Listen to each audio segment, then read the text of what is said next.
第二回也是 Good talk and I'll be in touch with you before you run to the litter. Lostsong is your responsibility now and forever. For the first time, you think you might understand how keepers feel. And we are going on to our final chapter, chapter 3. Okay. So the egg just hatched, and this is our first chapter with our baby. Chapter 3, Sharing Secrets. Sharing secrets. Taking care of a griffin kit isn't easy. If it were, maybe keepers wouldn't rely so much on thralls. For a week, you manage to see your new kit's care along. You feign illness, steal food, and forget what it feels like to get a full night's sleep.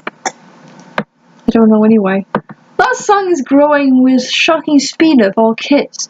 While he may be tiny, his filthy white down and spotted white fur shine with health.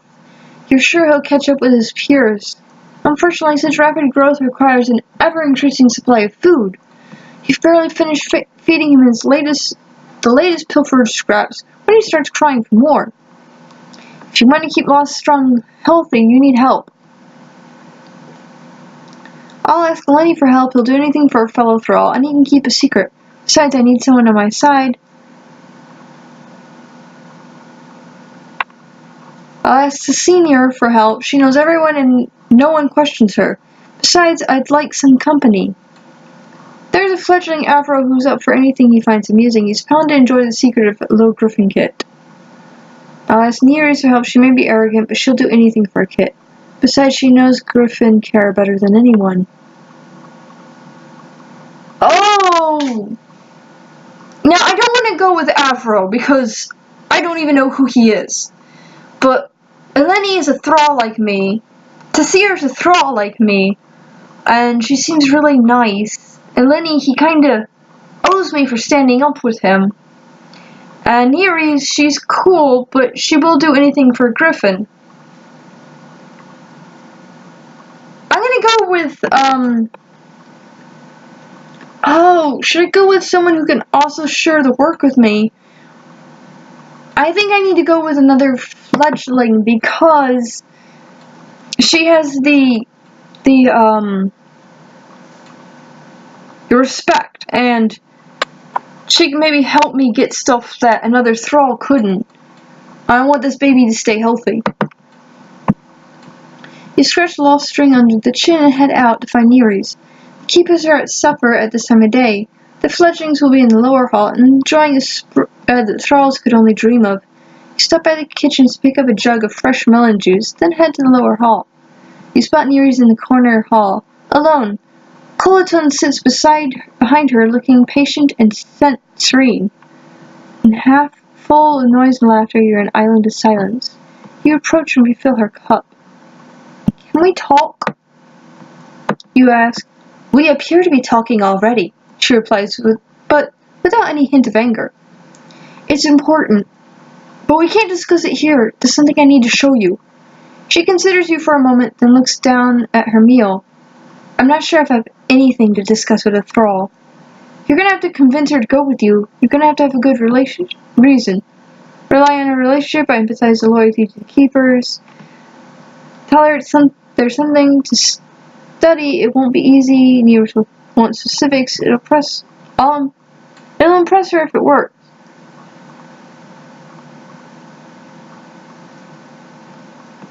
Tell her something to study. I don't know. Nereus, you don't understand. This is something new, something interesting. She tilts her head slightly to the side. Interesting how?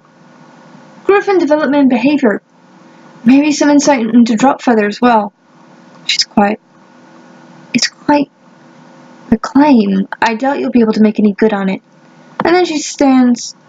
But I'll admit to curiosity. Lead on. I hope you're worth the interruption. You start toward the door with Nereus behind you. Colaton is a streak of ice leading the way.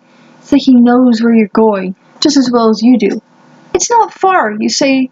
The door of the What's not far? Avro, a fledgling with a reputation for friendliness, comes up to stand beside Nereus. Songweaver, his painted bunting, and ocelot griffin. Ah, it's a cool mix. Where are you headed? I haven't found out yet, Nereus replies. Somewhere of interest. Well, if you think it's interesting, I bet it'll be fun. Mind if I tag along? His Griffin Songweaver nudges Cultron playfully and is ignored. Before you can interject, Nereus nods. Of course. And now you're stuck with him. You try to lie, but you get a feeling that Cultron knows exactly where you've been. Heart thudding in your chest, you walk to the old rookery. You hesitate for a moment. If you judge wrong, you'll be dead now. You'll be dead. But it's too late now. You push the door open. Lostsong is napping, but he wakes up at the sound of the door. With an excited chirp, he rushes to you and tries to climb your trousers. By the mother's egg, Avro gasps, stepping backwards. What were you thinking, Nereus hisses. They'll exile you for that. You better start talking fast. He's dropped feather explaining the difference of dying, but Lostsong will survive. I appeal to the love of their own griffins. Lostsong will die without me. Appeal to the love of their own griffins. Lostsong will die without me. You lean down and scoop up Lostsong. With the other griffins so close, he looks even smaller. They chirp to him. He chirps back, flapping his wing nubs with excitement.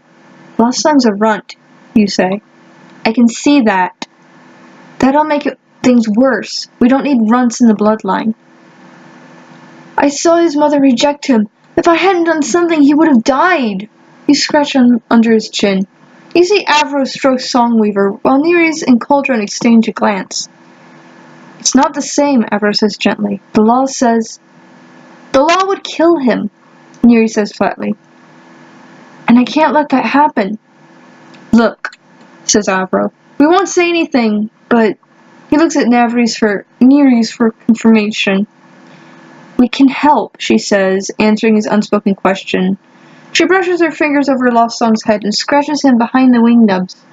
Some food will be easy. What else do you need? I need to expose him to his own kind. I need to spend time with him. I need to keep him entertained. I need to expose him to his own kind. I need to spend time with him. I need to keep him entertained. I need to do all those things for him. What is the most important thing? I need to spend time with him, but I can't ask them to cover for my absence. That would have been if I had asked the other thralls. I need to expose him to his own kind, or I need to keep him entertained, or I need to train him to fight. I need to expose him to his own kind. That's the most important thing. Good idea, Avro says. Songweaver needs more friends. And the socialization will be important, Nereus adds. Griffins get clingy if they don't spend time with their own. Thank you, you say relieved. Lostsong is squirming in your arms. You're already excited to make friends. Oh, he's already excited to make friends. We should go, Avro says. Supper's still waiting. You and your runt could probably use a meal too. Be careful, Nereus adds. You trust too easily. This could be your death. I trust too easily in real life, too. He'll probably kill me as well. Well, be careful, you say. Lostsong squirms in your arms, and you set him down, letting him run between the legs of the larger griffins. Songweaver nips playfully at him as he passes, and Cultron jumps with surprise as he manages to catch the larger griffin's tail in his front paws. They're already making friends, Avro says approvingly. Friendship later. It's time to eat. After they leave the rookery, you have a few precious moments alone with Lostsong. Kids are full of energy, and he is no exception. You sit, and he rushes into your lap, chirping and purring. How will you spend your free time with him? I'll wrestle with him. Lostsong's too small for actual roughhousing, but you give him a gentle push, sending him scampering backward. With a happy growl, he comes charging back towards your hand, his tiny beak snapping at your hand. You feel his claws bite into your skin, not quite drawing blood, but still impressively strong. You're just settling in when you hear voices outside the rookery. First it sounds like Avro and Nereus returning. You quickly realize Eleni's irritated grumble and Tasir's impatient murmur. I'm just saying, who cares if he's been hiding in the old rookery? I'm just saying, who cares if he's been hiding in the old rookery? It doesn't have anything to do with us.